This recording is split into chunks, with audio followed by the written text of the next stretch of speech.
So what I'm going to be doing is making a dado joint. So I'm going to be connecting these two pieces of wood.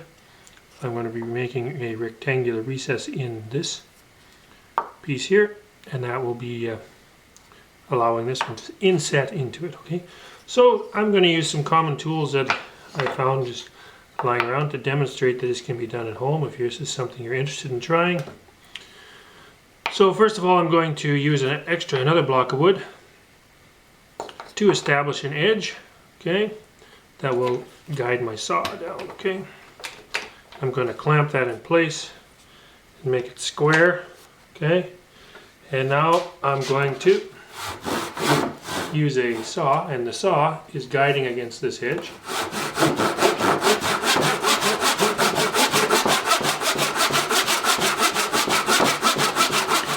And this is a fairly dull saw, which is probably what most people will find in their garages.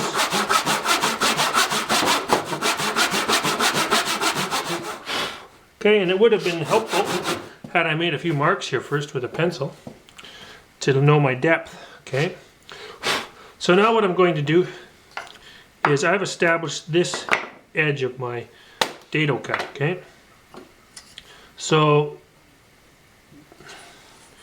right here is the edge of my dado cut. Now what I want to do is establish the other edge.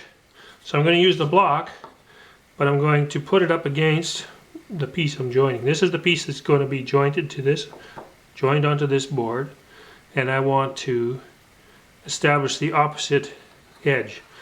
And in order to be accurate, I'm going to line this edge of this board up with my cut line. Okay, and then I'm going to clamp this board down again,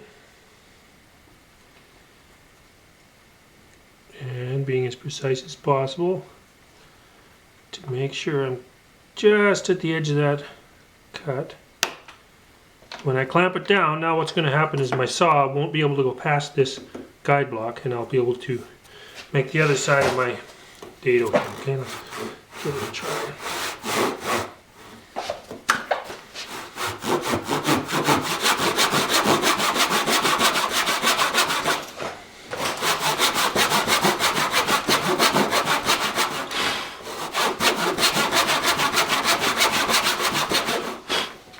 And I don't have my lines there. I'm just gonna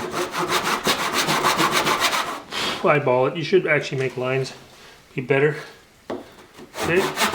Now what I've got is I have my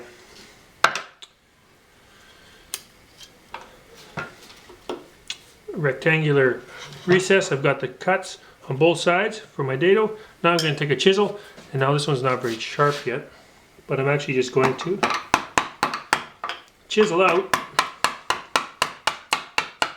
that slot. When I get to this end here, let me put my clamp on a little more. Get to this side, I'm going to switch sides and come from this side so I don't get chip out. Now I'm doing this in my house, in my garage. Okay, now come from this side again.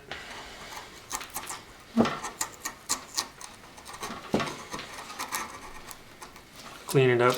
I may, if I get those kind of slivery things, some wood fibers are poking up, I'm going to chip it down from here. Okay. Clean that up.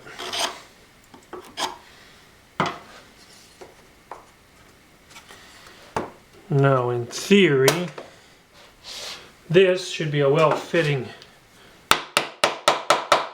dado joint, and so it holds on its own even. It's very, very good, very snug.